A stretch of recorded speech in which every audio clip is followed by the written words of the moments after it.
तो अभी हमने जो स्टडी किया कि मोमेंटम कंजर्व क्यों होता है, कैसे होता है, जब नेट एक्सटर्नल फोर्स नहीं लग रहा है, इंटरनल फोर्स के कारण हमें कोई प्रॉब्लम है नहीं। जब ये सारे कुछ हम लोग समझ चुके हैं तो इसका यूज़ भी आखिर क्यों स्टडी करें, कुछ ना कुछ तो यूज़ होगा इसका लाइफ में। तो एक चीज़ आपको दिखाना चाहता हूँ मैं। मान लो कि ये एक बॉल है, ठीक है, और ये किसी v1 वेलोसिटी से स्पीड से x वन डायमेंशन की बात कर रहा हूँ, वन डायमेंशन में डील कर रहे हैं, एक्स एक्सिस में जा रहा है। और बाय द वे इसका मास m1 है, इसका मास m2 है, और ये v2 वेलोसिटी से स्पीड से x डायरेक्शन जा रहा है, ठीक है। मान लो कि इसका स्पीड जो है v2 से बड़ा है, यानी कि कोलाइड करवाने की कोशिश कर रहे हैं। तो कोलिजन तो हम लोग पढ़ने ही वाले हैं। कोलिजन से पहले उसका जो मैकेनिज्म है ना, वो अगर समझ जाओगे तो आपको बहुत ही प्रॉब्लम खत्म हो जाएगा पहले ही, कि इलास्टिक कोलिजन क्या होता है, इन इलास्टिक क्या होता है, कहाँ प्रॉब्लम आता है, परफेक्टली क्या है, सारा कुछ क्लियर होगा। यहाँ आराम से देखो आप। अब ये समझो कि अगर इसे कोलाइड करता है, तो कोलाइड अगर करता है ये बॉल, तो क्या होता है, ये जो सरफेस इसके जो कॉन्टेक्ट में है वो कहीं ना कहीं डिफॉर्म होने लगता है। आपको दिखाता हूँ मैं एक एग्जाम्पल से। ये बॉल है, ठीक है, ये जा रहा है, भाई तो ये भी मेरे पास बॉल है। अब देखो यहाँ से गया, इस कॉन्टेक्ट सरफेस को देखने की कोशिश करना, ये डिफॉर्म हो रहा है। बाद ये भी बॉल रहता तो ये भी डिफॉर्म होता, ठीक है। ऐसा भाई तो बॉल मैंने बना लिया, ठीक है, ऐसा बॉल डिफॉर्म हो रहा है, मतलब कि इसका ये प्रेस हो रहा है, ठीक है। तो जो भी यहाँ पर हमारा एनर्जी था वो डिफॉर्म होगा, तो कहीं ना कहीं टकराने के बाद क्या क्या चांसेज है, साउंड निकले, साउंड निकला, हो सकता है कुछ इंटरनल फ्रिक्शन, ये मूव कर रहा है हॉरिजॉन्टल रोड पर, उसकी बात नहीं करें, यहाँ जो दोनों टकराए इस सरफेस की बात, इंटरनल सिस्टम में आ गया। हो सकता है कुछ रबिंग हुआ होगा, कोलाइड हुआ होगा, हीट कुछ रिलीज हुआ होगा। जो मेजरली पार्ट जो हम लोग देखने वाले हैं, ये तो बताया आपको कि क्या होता है जब डिफॉर्म होता है, तो जो काइनेटिक एनर्जी इसके पास था और इसके पास था, वो कहीं ना कहीं एक दूसरे में डिफॉर्मेशन के बाद वो kinetic energy elastic potential energy में आने लगता है। बात समझ रहे हो आप? जैसे ऐसे था, आया, अभी दोनों काइनेटिक एनर्जी जैसे ही टच किया तो डिफॉर्म हुआ, इसका सरफेस देखो ऐसे होने लगा, डिफॉर्म हुआ। तो जो काइनेटिक एनर्जी इसका था और इसका भी इसी तरह सिमिलर होगा, तो डिफॉर्मेशन में क्या होता है कि kinetic energy elastic potential energy में चेंज होने लगते हैं। अब यहाँ पर बात दो हो सकती है। एक तो ये हो सकता है कि दोनों बॉल चिपक जाए, यानी मटेरियल ऐसा बना हो कि चिपक जाए। तो चिपकने के बाद क्या होगा कि कंप्लीट ये डिफॉर्मेशन जो हुआ था ये फिर से अपने शेप में नहीं आएगा। हो सकता है कि यहाँ से आया, कुछ यहीं तक रह गया, तो अभी डिफॉर्म है, यानी कुछ ना कुछ एनर्जी इलास्टिक पोटेंशियल एनर्जी में चला गया है। तो एज ए होल सिस्टम अगर लेंगे तो काइनेटिक एनर्जी कहीं कहीं कम हो चुका होगा। आप अभी ज़्यादा मत सोचो कि क्या हम लोग करने वाले हैं, इलास्टिक क्या है, वो बाद में आएंगे। अभी इसका मैकेनिज्म को आप समझो। अगर ये बॉल टकराया ऐसे दोनों और फिर सेपरेट हो गया, अपने अपने जो भी वेलोसिटी है आगे पीछे होगा वो बाद में देखेंगे, तो इसका मतलब क्या है कि डिफॉर्म हुआ फिर अपने फॉर्म में आ गया।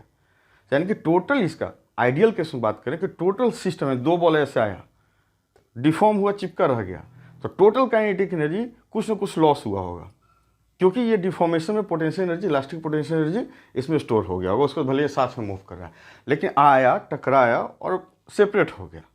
तो इसका मतलब कि फिर अपना रिगेन कर लिया है शेप को। हम लोग उसी को अवॉइड कर देते हैं, हीट और जो भी एक्सटर्नल थोड़े बहुत है उसको हम अवॉइड करते हैं, मानते हैं कि टकराया, डिफॉर्म हुआ, फिर रिगेन कर लिया।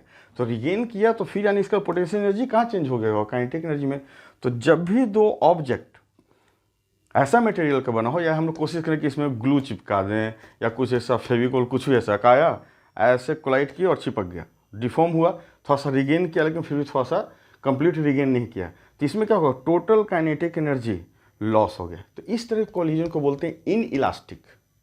आया, चिपक गया, चिपकने के बाद क्या हुआ समझो, डिफॉर्मेशन, कहीं ना कहीं कंप्लीटली रिगेन नहीं किया, तो टोटल सिस्टम का काइनेटिक एनर्जी कहीं ना कहीं लॉस में आया, लेकिन आया, टकराया, वापस हो गया, रिगेन कर लिया। तो टोटल काइनेटिक एनर्जी जो सिस्टम पहले था और जब रिगेन कर लिया उसके बाद दोनों बराबर हो, क्योंकि इलास्टिक पोटेंशियल से फिर काइनेटिक एनर्जी में चेंज हो गया होगा। बात समझ में आ रहा? इस तरीके से कोलिजन को हम लोग बोलते हैं इलास्टिक कोलिजन। चिपक गया इन इलास्टिक, नहीं चिपका इलास्टिक। अब ये चिपकना नहीं चिपकना डिपेंड करता है मटेरियल क्या है। बात मटेरियल, दो मटेरियल जो कोलाइड कर रहे हैं वो किस तरीके से मटेरियल है।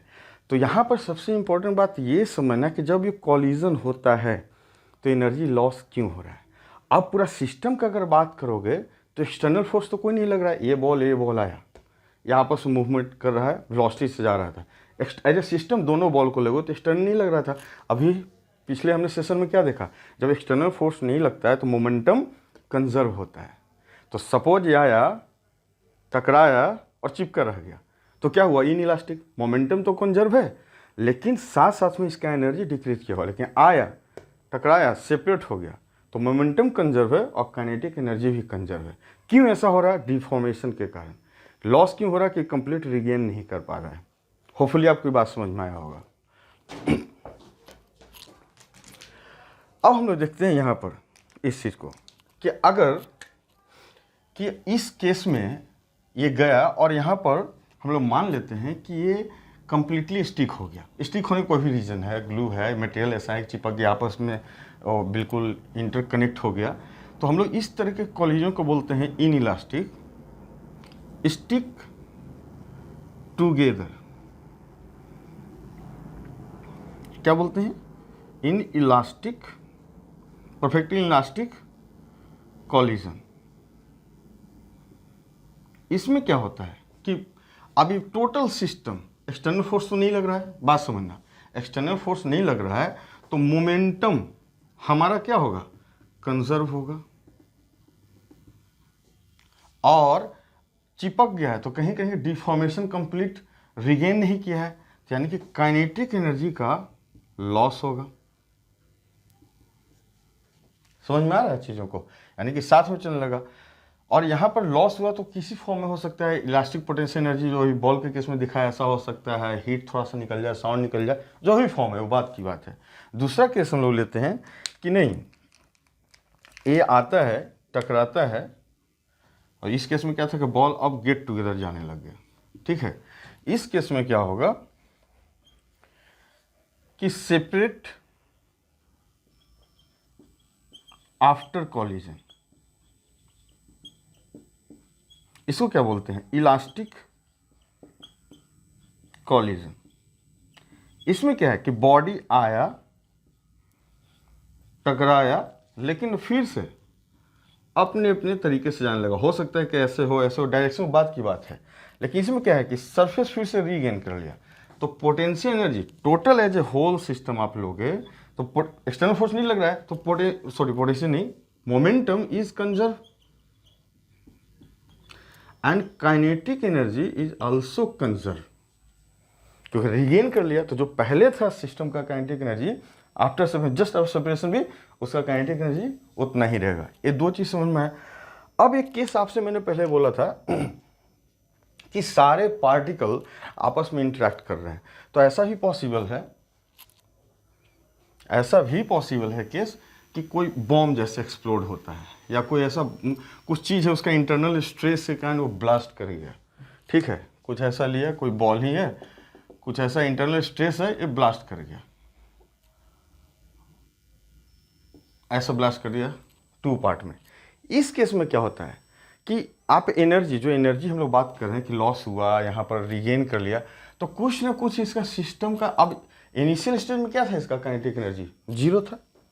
देखो काइनेटिक एनर्जी इसका जीरो था, लेकिन एज ए सिस्टम जैसे ब्लास्ट हुआ तो कुछ तो वेलोसिटी हुआ होगा, काइनेटिक एनर्जी गेन किया। तो ये काइनेटिक कहाँ से, इंटरनल जो इसका कुछ ना कुछ मैकेनिज्म ऐसा चल रहा है, जो एनर्जी स्टोर था पहले से, यहाँ काइनेटिक एनर्जी गेन कर लिया। इस तरीके से हम लोग बोलते हैं कि ये एक्सप्लोड किया। इस तरह के केस हम लोग देखेंगे न्यूमेरिकल में। तो हमारे पास पॉसिबल क्या है कि काइनेटिक एनर्जी लॉस कर जाए, ऐसा भी हो सकता है कि काइनेटिक एनर्जी कंप्लीटली लॉस कर जाए। इस केस में काइनेटिक एनर्जी हमारा कंजर्व है, इस केस में काइनेटिक एनर्जी नहीं था, काइनेटिक एनर्जी आ गया। लेकिन क्यों हो रहा है ये समझना आपको जरूरी था। होपफुली आप समझ चुके हो। ये सारे केस को हम लोग फिर डिटेल से डिराइव करेंगे, लेकिन सबसे पहले जरूरी ये जानना था कि आखिर कोलाइड करता है इलास्टिक में तो क्यों कंजर्व हो जाता है। मोमेंटम तो आपको समझ में आया कि नेट एक्सटर्नल फोर्स जीरो है, तो मोमेंटम सभी जगह कंजर्व है, यहाँ भी मोमेंटम कंजर्व है, क्योंकि पार्टिकल आपस में इंटरेक्ट कर रहे हैं, एक्सटर्नल फोर्स नहीं लग रहा है। नेट एक्सटर्नल फोर्स के कारण एक्सप्लोर नहीं किया है, ये जो भी हुआ इंटरनल के कारण, तो मोमेंटम तो कंजर्व है। इनिशियल क्या था, काइनेटिक एनर्जी 0, अब काइनेटिक एनर्जी गेन कर लिया है कुछ ना कुछ। तो हमने देखा इस तरीके से, लेकिन समझना जो था कि इसका मैकेनिज्म कैसे काम कर रहा है। जब ये समझोगे तो याद करने की शायद आपको जरूरत कभी नहीं पड़ेगा कि इलास्टिक में क्या होगा, इलास्टिक में क्या हुआ, कहाँ मोमेंटम याद रखें, नहीं, सिंपल सी बात है, चिपक गया तो हाँ जी डिफॉर्मेशन उसका कंप्लीट, रीगेन नहीं किया तो काइनेटिक एनर्जी लॉस हुआ होगा। अब हम इसको आप नोट करो, फिर हम लोग देखते हैं आगे।